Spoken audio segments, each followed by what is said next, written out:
हमने अक्सर ये सुना है कि बिस्तरे मर्ग पे इंसान की हड्डियां टूट गईं और अचानक से उसका जिस्म सारा अकड़ गया और मौत के मुंह में वो चला गया। आप इस बीमारी के मतलब अगर नहीं जानते तो जानिए इस वीडियो में। मेरी ये वीडियो लास्ट तक लाजमी देखिएगा। इसमें ये एक मालूमाती वीडियो है और आपके इल्म में इजाफा करेगी।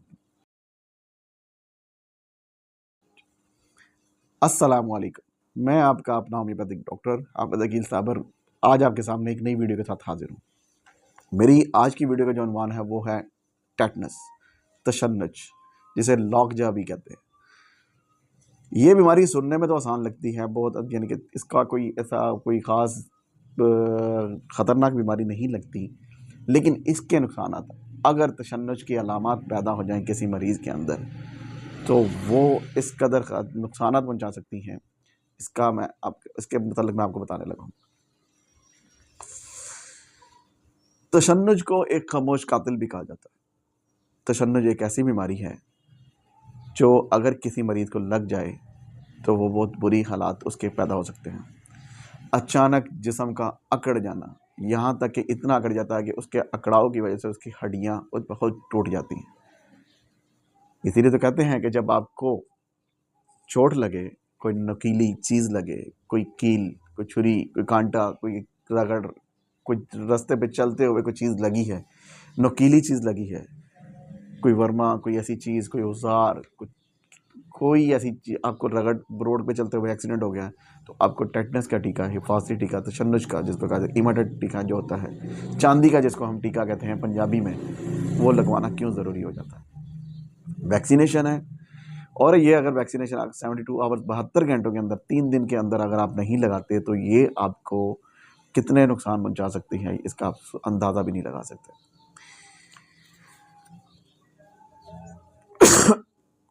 5 सालों में अगर ये 5 सालों में अगर ये वैक्सीनेशन नहीं हुई, अगर ये चांदी का टीका नहीं लगा हुआ तो आपको लाजमी लगवा लेना चाहिए।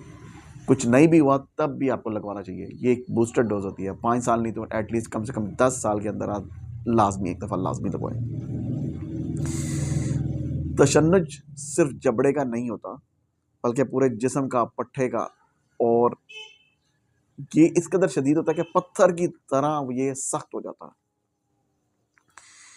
ये बीमारी मिट्टी, जानवरों के फुजले में मौजूद ख़तरनाक एक बैक्टीरिया होता है, उसके खून में उससे ये लगती है और ये फिर खून में शामिल हो जाती है और फिर इस कदर बीमारी शिद्दत इख्तियार कर जाती है कि वो जो मैंने अलामत बताई हैं कि मरीज़ का जिस्म अकड़ जाता है और बिस्तर पर अस्पताल के मरीज़ के बिस्तर के ऊपर मरीज़ जो है ना वो बिल्कुल बहुत सीधा, बिल्कुल अकड़ा हुआ पत्थर की मानद सख्त हो जाता है।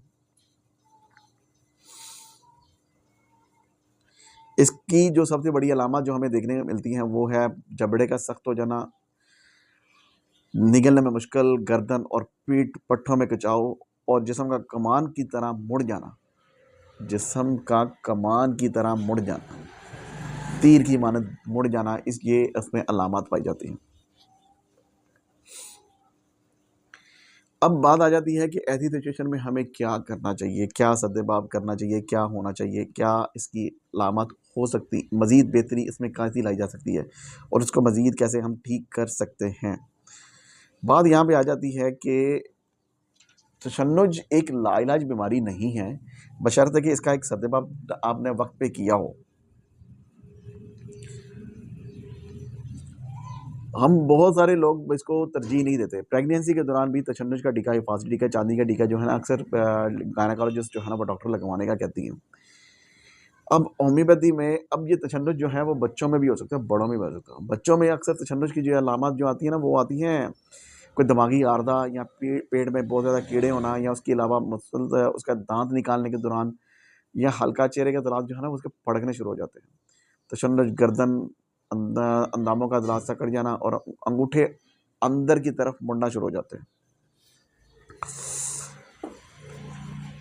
बहुत सारे इलाकों में तशन्नुज जो है ना वो बीमारी बहुत आम हो चुकी हुई है। लोग इसकी परवाह ही नहीं करते, लोग इसके मतलब सोचते ही नहीं, बात ही नहीं करते, इसके मतलब अवेयरनेस ही नहीं है, आगाही नहीं की जाती। अब होम्योपैथी में बहुत सारी ऐसी मेडिसिन हैं जो तशन्नुज की बीमारी को ख़त्म करने के लिए इस्तेमाल की जा सकती हैं। इसमें एट्रोपिफिन है, बुफो है, प्लम्बम है, साइना है, स्ट्रैकिन है, स्ट्रामोनियम है। स्ट्रामोनियम एक ऐसी मेडिसिन है जो काफ़ी हद तक इस पर अबूर रखती है। कैमोमिला है, नक्स वोमिका है, हायोसाइमस है। हायोसाइमस एक ऐसी मेडिसिन है जो बहुत सारी बीमारियों यानी कि दिमाग के ऊपर ये असल में होता है नर्वस सिस्टम को डेड करना शुरू कर देते हैं। पैगामात का जो है वो वहाँ तक ना पहुँचना जो है वो उसमें पाया जाता है कि मरीज़ को जो है वो पैगामात ही नहीं पहुँचते। सबसे पहले उसका नर्वस सिस्टम को डेड करती है ये बीमारी। इसलिए इस बीमारी का जो सदुपयोग करना चाहिए, सबसे पहले तो ऐसी कंडीशन अगर आप देखें मरीज़ में किसी में कोई अलामत आ रही हैं तो उसको सबसे पहले अपने डॉक्टर के पास फ़ौरन डॉक्टर का रिव्यू करना चाहिए, हॉस्पिटल के जाना चाहिए। ये नहीं है कि आप इसका सदुपयोग करना खुद से शुरू करते हैं, नहीं ठीक हो जाएगी कुछ बीमारी में, क्योंकि मरीज़ के मुँह से राल टपकना या जाग आना या ऐसी जब जो तचन्नुज़ की कैफ़ियत पैदा होती है तो ये निकलना शुरू हो जाती है।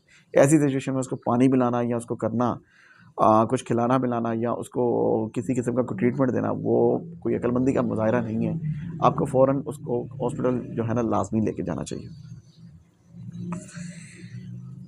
मेरी इस वीडियो को अपने उन दोस्तों के साथ, उन अज़ीज़ों के साथ लाज़मी शेयर कीजिए, बल्कि हर दूसरे किसी के साथ लाज़मी शेयर कीजिए और वीडियो को मुकम्मल देखिए ताकि इसमें अगर किसी किस्म की कोई प्रॉब्लम अगर किसी किस्म की कोई अगर आप देखें किसी में अलामत या देखें ये अलामत जो है वो तशन्नुज की हैं, तो आप उसको आगाह करें, उसको मालूमात दें, उसके नॉलेज में इज़ाफ़ा करें और बहरहाल के हर दूसरे तीसरे शख्स को बताएँ कि अगर किसी को इंजेक्शन अगर चोट लगी है रोड के ऊपर, अचानक कोई एक्सीडेंट हो गया है, कोई चीज़ लग गई है, कोई बारीक पतली नुकीली चीज़ या रोड पे चलते हुए रगड़ लगी है, क्योंकि रोडों के ऊपर जो है वो बहुत सारे फजला जानवरों के या दूसरे बैक्टीरिया जो होते हैं वो आलूदगी का बायस बन सकते हैं। ये कोई बीमारी छूत की बीमारी नहीं है, किसी दूसरे मर्द से लगी या ऐसी किसी बीमारी से किसी को लगी नहीं, ये जानवरों के फजलों से लगती है। इसलिए इस बीमारी को आम और ईज़ी और आपने वो नहीं लेना, इसके ऊपर बाकायदा इसकी जो वैक्सीनेशन होती है वो उसको लाज़मी करवाएँ ताकि आप इस बीमारी से बच सकें। क्योंकि जब इसका ट्रीटमेंट होता है, लगता है ना, जब हम मरीज़ का तशन्नुज के मरीज़ को देखते हैं, तो उसका जब उसकी कंडीशन देखते हैं तो वो इस कदर अकड़ा होता है जैसा वो पत्थर की मानद होता है। और फिर उसकी जो मेडिसिन बाद में जो ट्रीटमेंट होता है वो तकरीबन वो राउंड अबाउट आपको उसके जो इंजेक्शंस लगते हैं वो फिर लाखों में बात चली जाती है। और बहुत मुश्किल है, शादो नादर ही कोई पेशेंट ऐसा है जो इस बीमारी से बच सकता हो। बहुत मुश्किल है, बस बहुत यानी कि बहुत कम लोग जो हैं वो सर्वाइव कर पाते हैं। नहीं तो अक्सर देखा है कि 8-8, 10-10 साल, 15-15 साल हो गए हैं वो इस बीमारी में लगे हुए हैं और बचने के चांसेस उसके ना होने के बराबर हैं।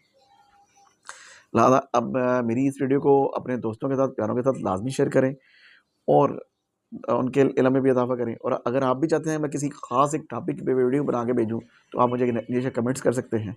मेरे चैनल को अभी तक आपने अपना सब्सक्राइब या फॉलो नहीं किया हुआ तो सब्सक्राइब और फॉलो कर लीजिए। बेल आइकन के बटन को लाज़मी प्रेस कर लीजिए। मिलते हैं इंशाल्लाह एक नई वीडियो के साथ। अपना बहुत सारा ख्याल रखिएगा। अल्लाह हाफ़िज़।